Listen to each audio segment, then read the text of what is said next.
Os equipos de emerxencias buscan aínda 4 persoas desaparecidas tras a derruba dun edificio en obras en Madrid.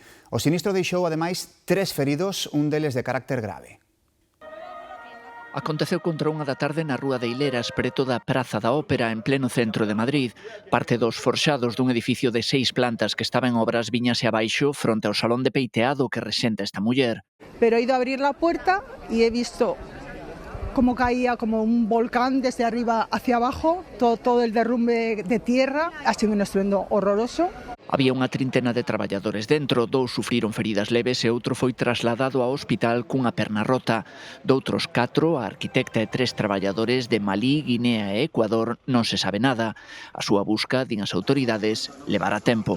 Hablamos de mucho escombro, lo que se ha producido es el derrumbe de los forjados superiores y ha ido colapsando hacia abajo y por lo tanto hablamos de un nivel de escombro que es muy importante. Na busca participa a unidade canina de rescate e o equipo de drons da Policía Municipal.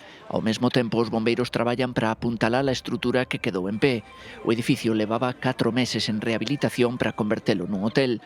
Todo apunta a que o accidente ten que ver con eses traballos. Estamos ante un edificio que está en obras, completamente en obras de arriba abajo y por lo tanto pues pudiéramos pensar que tuviera algo que ver con esa obra, pero es demasiado pronto como para hacer cualquier tipo de conjetura. Os edificios anexos foron desaloxados e a rúa permanece cortada.